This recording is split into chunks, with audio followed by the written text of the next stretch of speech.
दोस्तों, स्वागत है आपका मेरे YouTube चैनल इंग्लिश बाबू पर। और आज मैं फिर हाजिर हूँ आपके साथ एक नई स्टोरी लेकर।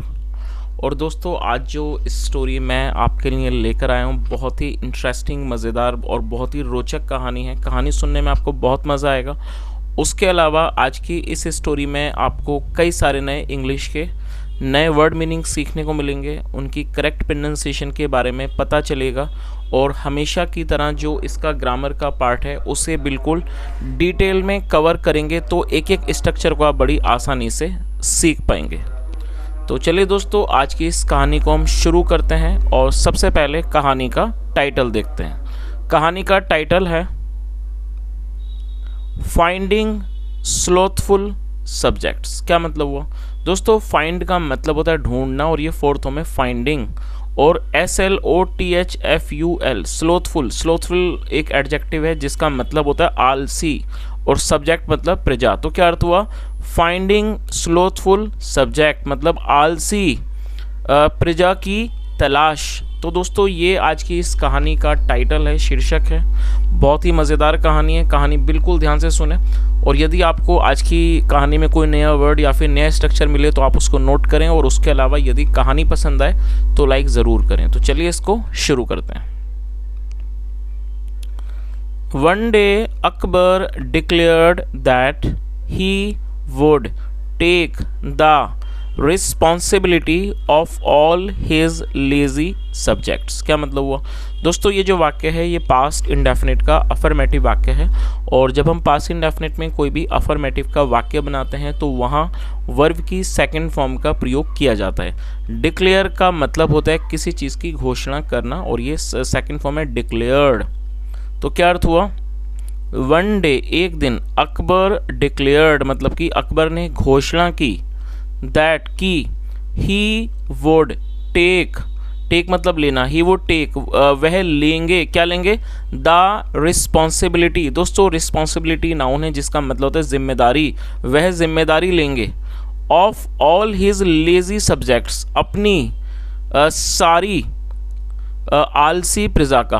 तो इस पूरी लाइन का क्या अर्थ निकला कि एक दिन अकबर ने घोषणा की कि वह अपनी सारी आलसी जनता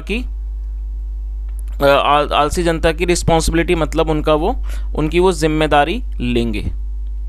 hearing the news the people from various parts of the country began to gather in the palace. क्या मतलब हुआ? हियरिंग दोस्तों, हियर जो है सुनना, इसका मतलब होता है सुनना, और इसकी फोर्थ में हियरिंग। हियरिंग द न्यूज़ मतलब कि इस खबर को सुनकर, the people from various parts of the country, various मतलब अलग अलग जगहों, वेरियस पार्ट्स कहा जाता है। जो लोग थे from various parts of the country, देश के अलग अलग स्थानों से, अलग अलग हिस्सों से, began to gather in the palace. दोस्तों, ये जो वाक्य है यहाँ पर सेकंड फॉर्म का यूज़ किया गया है, और ये भी पास्ट का अफर्मेटिव वाक्य है। बिगिन मतलब लगना, शुरू करना, second form begin. Began to gather इकट्ठा होने लगे, गैदर मतलब इकट्ठा होना, इन द पैलेस महल में। तो इस पूरी लाइन का क्या अर्थ निकला?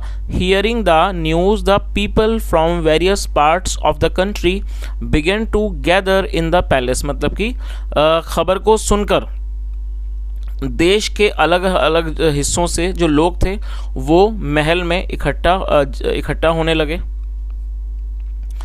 Each day a lot of people poured in. दोस्तों, पोर का मतलब होता है उड़ेलना, POUR, आप इसे नोट कर सकते हैं। उसके अलावा बड़ी संख्या में किसी का आ जाना, किसी एक तरह से अचानक बाढ़ आ जाना, उसको भी पोर कहा जाता है।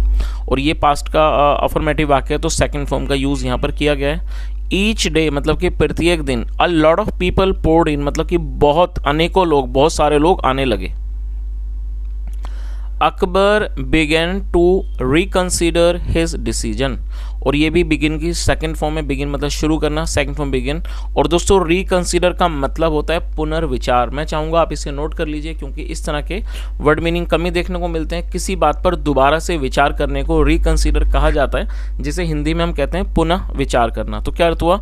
Akbar began to reconsider his decision मतलब जो अकबर थे उन्होंने अपने डिसीजन को, जो उनका डिसीजन था, जो उनका निर्णय था, उसको, उस पर उन्होंने पुनर्विचार मतलब उस पर उन्होंने दोबारा सोचना शुरू कर दिया। चलिए आगे देखिए। ही thought I am not doing the right thing. He thought, और दोस्तों ये भी पास्ट का अफर्मेटिव वाक्य है। THIN के थिंक मतलब होता है सोचना या फिर लगना, और ये उसकी सेकंड फॉर्म है THOUGHT, थॉट। ही थॉट, उन्होंने सोचा, या कह सकते हैं उन्हें लगा, उन्होंने सोचा I am not doing the right thing, मतलब मैं ठीक काम नहीं कर रहा हूँ। How can I recognise the people who are truly lazy. दोस्तों ये जो वाक्य है ये यहाँ पर कैन का इस्तेमाल हेल्पिंग वर्ब के रूप में किया गया है। जब हम कोई ऐसा वाक्य बनाते हैं जहाँ पर सकता है, सकती है वाक्यों में आते हैं, तो वहाँ पर कैन का प्रयोग हेल्पिंग वर्ब के रूप में करते हैं, साथ में फर्स्ट फॉर्म लगाई जाती है।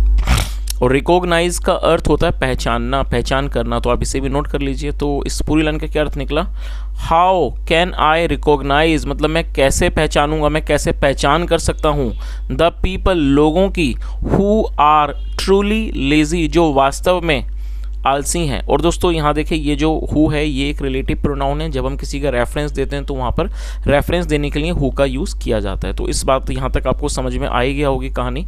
जो अकबर थे उन्होंने इस बात की घोषणा की कि मैं अपने जितने भी आलसी मेरी प्रजा है, मैं उन सब की मैं जिम्मेदारी लूँगा, रिस्पॉन्सिबिलिटी। और ये जो खबर थी इसको सुनकर जो देश के अलग अलग हिस्सों से लोग इकट्ठा होने लगे महल में। और उसके बाद जो अकबर थे फिर वो मतलब जो उनका ये डिसीजन था उसके ऊपर वो पुनर्विचार करने लगे। और वो क्या सोच रहे थे कि मैं I am not doing the right thing, मतलब मैं ये सही काम नहीं कर रहा हूँ। How can I recognise the people who are truly lazy, मतलब उनका कंसर्न क्या था कि मैं कैसे पहचानूंगा, कैसे पहचान सकता हूँ कि हु आर ट्रूली लेजी, कि कौन वास्तव में आलसी है। I must take the help of Birbal. Must का प्रयोग किसी भी वाक्य के अंदर सलाह में किया जाता है। और जब हम कोई भी ऐसी सलाह देते हैं जो कि एक स्ट्रॉन्ग एडवाइस होती है तो वहाँ पर मस्ट के साथ वर्ब की फर्स्ट फॉर्म लगाई जाती है। तो क्या अर्थ हुआ, I must take the help of Birbal, मतलब मुझे अवश्य ही बीरबल की मदद लेनी चाहिए। Birbal after hearing this thought, जो बीरबल थे आफ्टर हियरिंग दिस, इस बात को सुनकर, थॉट उन्होंने सोचा, for a moment and said, मतलब कि क्या अर्थ हुआ इस लाइन का कि बीरबल ने इस बात को सुनकर थॉट फॉर ए मोमेंट, एक क्षण के लिए सोचा, एंड सेड, और कहा,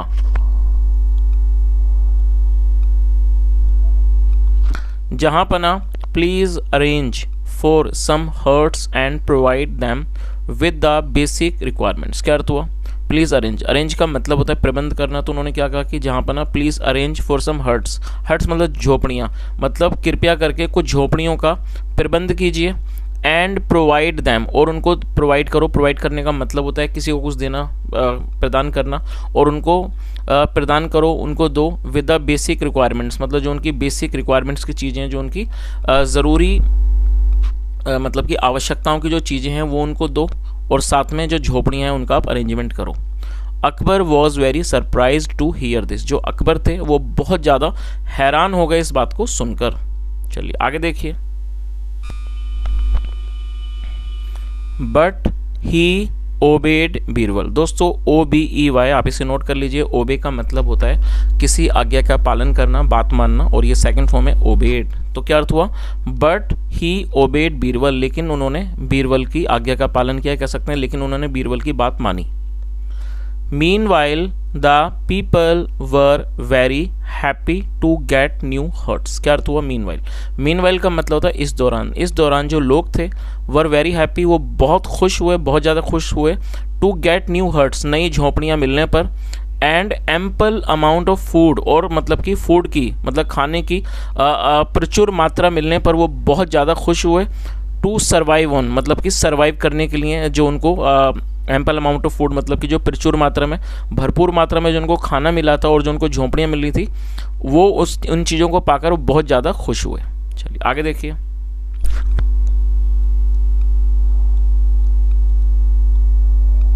On their first night's stay in the huts, Birbal ordered the king's men to set fire to the huts। क्या अर्थ हुआ, on the first night's stay in the huts, और स्टे का मतलब होता है ठहराव, ठहरना, और यहाँ पर नाइट के बाद एपिस्ट्रोफी है जिसका अर्थ होता है का की के। जब हम किसी नाम, व्यक्ति, वस्तु के साथ को जोड़ते हैं तो वहाँ एपिस्ट्रोफी एस का यूज़ किया जाता है। तो क्या अर्थ हुआ, on their first nights stay in the huts, मतलब कि उनके झोपड़ियों में पहले रात के स्टे के दौरान, मतलब पहली रात के ठहराव के दौरान बीरबल ऑर्डर्ड द किंग्समैन, जो बीरबल थे उन्होंने किंग्समैन मतलब कि राजा के आदमियों को आदेश दिया, ऑर्डर मतलब आदेश देना, टू सेट फायर, आग लगाने का, टू द हर्ट्स मतलब झोंपड़ियों को आग लगाने का उन्होंने आदेश दिया। आगे देखिए, slowly yellow flames began to rise high, और धीरे धीरे जो येलो मतलब कि पीली फ्लेम थी, दोस्तों फ्लेम का मतलब है ज्वाला, जो लपटें होती हैं उसे फ्लेम कहा जाता है, और ये प्लूरल नाउन है। तो फ्लेम्स तो क्या अर्थ हुआ, धीरे धीरे जो येलो फ्लेम्स थी मतलब जो पीली जो लपटें थी, बिगेन टू राइज वो उठने लगी, राइज मतलब उतना उठने लगी, हाई मतलब बहुत ऊंची उठने लगी, एंड पीपल केम आउट, और जो लोग थे वो बाहर आ गए, ऑफ द हर्ट्स झोंपड़ियों से बाहर आ गए, पैनिक स्ट्रिकन, पैनिक स्ट्रिकन का मतलब होता है डर के कारण मतलब कि घबराहट से वो बाहर आ गए। चलिए, और दोस्तों यहाँ पर मैं आपको कुछ छोटी सी इन्फॉर्मेशन देना चाहूँगा इसी दौरान। इस इन्फॉर्मेशन ये है कि दोस्तों आप देखते हैं कि मैं इस तरह के वीडियोस लाता हूँ रोज़ इस ट्रांसलेशन के, और कई दिन से मैं देखता हूँ आप लोगों के कमेंट्स आते हैं कि सर आप थोड़ी ग्रामर वगैरह पे वीडियो बनाइए। तो दोस्तों मैंने अब सोचा है कि मैं कुछ समय के बाद, और कुछ समय नहीं मतलब जल्दी ही, मैं इस तरह के वीडियोस भी मैं शुरू करूँगा जहाँ पर मैं आपको ग्रामर सिखाऊँगा। तो फिलहाल तो मेरे पास डिजिटल बोर्ड नहीं है, क्योंकि दोस्तों डिजिटल बोर्ड जो है वो काफ़ी कीमती होता है, वो मैं नहीं खरीद सकता। मैं एक नॉर्मल बोर्ड पर ही, जो वाइट बोर्ड होता है उस पर ही मैं आप लोगों को ग्रामर पढ़ाऊंगा। वहाँ पर मैं जो अलग अलग हमारे टेंसेस होते हैं, जो भी फ्यूचर इंडेफिनिट, प्रेजेंट इंडेफिनिट और ये कई सारे होते हैं, तो वो जो भी हमारे जो चैप्टर वाइज हैं जो ग्रामर के लेसन्स हैं उन्हें मैं कवर करने की कोशिश करूँगा अच्छी तरह से, ताकि आप लोगों को मैं ग्रामर भी सिखा सकूँ। क्योंकि इस तरह के जो वीडियोज़ हैं इसके अंदर मैं देखता हूँ कि ट्रांसलेशन तो आप लोग सीखते हैं, उसके अलावा ज़्यादातर आप देखते हैं पास्ट इंडेफिनिट में ही कहानियाँ होती हैं, तो कहीं ना कहीं जो बाकी जो ग्रामर होती है वो रह जाती है। तो इसलिए मैं सोच रहा हूँ दोस्तों कि मैं इस तरह की जो ग्रामर की क्लासेस है वो भी शुरू करूँ, और जो ग्रामर की जो क्लासेस होगी वो इस तरह से नहीं होगी, उसके लिए मुझे बोर्ड का ही यूज़ करना होगा, और मैं सामने आके वीडियो बनाऊँगा ताकि मैं आपको एक एक चीज़ को अच्छे से एक्सप्लेन कर सकूँ। क्योंकि ग्रामर पढ़ाने का मुझे एक्सपीरियंस भी है, तो मैं उम्मीद करता हूँ कि ग्रामर को मैं अच्छे से एक्सप्लेन कर पाऊँगा और उससे आप लोगों को बहुत ज़्यादा फ़ायदा भी होगा। तो मैं जल्दी ही इस तरह के वीडियोज़ में लाने वाला हूँ, जहाँ पर मैं हफ्ते में 2 या 3 ऐसे वीडियोस लाऊंगा जहाँ पर मैं आपको ग्रामर के बारे में सिखाऊंगा, मतलब कि अलग अलग जो हमारे जो टेंसेस हैं उन्हें हम डिस्कस करेंगे, जो मोडाल्स हैं या फिर जब हम सेंटेंस को कैसे बनाते हैं, 1 वर्ब के 2 वर्ब के, ये सब हम डिस्कस करेंगे, और धीरे धीरे मैं आपको ग्रामर भी सिखाना शुरू करूँगा। तो दोस्तों यदि आपका कोई इस बारे में भी कोई सुझाव है कि आप किस तरह के वीडियोज़ देखना चाहेंगे या पहले हम कहाँ से शुरुआत करें, तो आप ज़रूर बताएँ। मैं सोच रहा हूँ कि जो पहला हम ग्रामर शुरू करें वो प्रेजेंट इंडेफिनिट या फिर फ्यूचर इंडेफिनिट से शुरू करें, और यदि आप उससे भी ज़्यादा बेसिक से सीखना चाहते हैं तो वो भी कमेंट में बताएं। उससे भी ज़्यादा बेसिक का मतलब ये है कि पहले हम यही सीखें कि ग्रामर का क्या स्ट्रक्चर है, क्या क्या बेसिक चीज़ें हैं, वहाँ से भी शुरू कर सकते हैं, और यदि आप चाहें तो हम प्रेजेंट इंडेफिनिट या फिर फ्यूचर इंडेफिनिट से भी शुरू कर सकते हैं। तो आप मुझे कमेंट करके ज़रूर बता दें कि इसको कहाँ से शुरू करा जाए, और उस तरह से फिर मैं वीडियो बनाने शुरू करूँगा। चलिए आगे देखिए। In the middle of this rush, rush मतलब भीड़, और in the middle of the rush मतलब इस भीड़ के बीच में, there were only 3 people standing, मतलब इस भीड़ मतलब कि इस रश में, मतलब ये जो दौड़ भाग थी इन सब के बीच में, देयर वर ओनली 3 पीपल, सिर्फ 3 लोग थे स्टैंडिंग, जो कि खड़े हुए थे, नियर द हट्स झोपड़ियों के पास खड़े हुए थे। They were so indolent that even the huge fire could not scare them off. They were so indolent, और वो बहुत ज़्यादा आलसी थे कि even the huge fire, की इतनी जो बड़ी विशाल ये जो आग थी, could not scare them, वो भी उनको नहीं डरा सकी, them off from that place, उस स्थान से, मतलब वो इतनी बड़ी जो आग थी वो भी उनको वहाँ से डराकर नहीं भगा सकी। बीरबल अंडरस्टूड, जो बीरबल थे वो समझ गए, अंडरस्टैंड मतलब समझना, सेकंड फॉर्म अंडरस्टूड, बीरबल समझ गए, these 3 people were truly lazy, कि ये जो 3 लोग हैं, 3 आदमी हैं, वर ट्रूली लेजी, वो वास्तव में मतलब कि पूरी तरह से ये क्या है, आलसी हैं, मतलब वो वास्तविक रूप से आलसी हैं। They were brought back to the court, और दोस्तों ये जो वाक्य है ये पास्ट इंडेफिनिट का पैसिव वॉइस का वाक्य है। आप इसके स्ट्रक्चर को नोट कर लीजिए। जब हम पास्ट इंडेफिनिट में पैसिव में वाक्य बनाएंगे तो वहाँ पर वॉज वर्ब के साथ वर्ब की थर्ड फॉर्म लगाई जाती है, और दे का मतलब होता है वे या फिर वे लोग। जब सब्जेक्ट में एक से ज़्यादा लोग होते हैं तो दे का यूज़ किया जाता है। तो क्या अर्थ हुआ, they were brought back to the court, उन्हें वापस दरबार लाया गया, and Akbar made the arrangements, और जो अकबर थे उन्होंने प्रबंध किए। ही प्रोमिस्ड अर्लियर, मतलब जिन अरेंजमेंट्स का, जिन प्रबंधों का उन्होंने वादा किया था अर्लियर, मतलब पहले, उनको उन्होंने किया। ही वंस अगेन प्रेज्ड बीरबल, और फिर दोबारा से उन्होंने एक बार फिर और अकबर मतलब कि बीरबल की उन्होंने प्रशंसा की, सराहना की। फॉर हिज इंटेलिजेंस, उनकी बुद्धिमानी के लिए उन्होंने उनकी दोबारा से प्रशंसा की। तो दोस्तों इस तरह से ये कहानी ख़त्म होती है। जो बीरबल थे उन्होंने अपना जो बुद्धिमानी से ये पता लगा लिया कि जितनी भी प्रजा वहाँ पे इकट्ठी हो रही है उनमें से सबसे आलसी कौन है, ये उन्होंने पता लगा लिया, और जो अकबर थे उन्होंने इस चीज़ की उनकी प्रशंसा की। तो दोस्तों ये आज की एक छोटी सी कहानी थी। यदि कहानी अच्छी लगी हो, पढ़ाने का प्रयास अच्छा लगा हो, तो आपसे रिक्वेस्ट है इस वीडियो को ज़रूर लाइक करें, दोस्तों के साथ शेयर करना बिल्कुल ना भूलें, और अभी तक यदि आपने चैनल को सब्सक्राइब नहीं किया तो ज़रूर कर लीजिए दोस्तों। और आप लोगों के आशीर्वाद से आज 99,000 सब्सक्राइबर हो गए। जल्दी से देखिए आगे भी आप बढ़ाइए ताकि पूरे कंप्लीट हो जाएं 1 लाख सब्सक्राइबर। और उसके अलावा जैसे मैंने आपको बताया दोस्तों, मैं जल्दी ही ग्रामर के वीडियोस लाने वाला हूं, तो आप कमेंट करके ज़रूर बताएं आप लोगों के जो भी सुझाव हों, और आप लोगों के सुझाव के हिसाब से ही मैं वीडियोस बनाऊंगा। तो यहाँ तक सुनने के लिए thank you so much. Have a nice day and bye.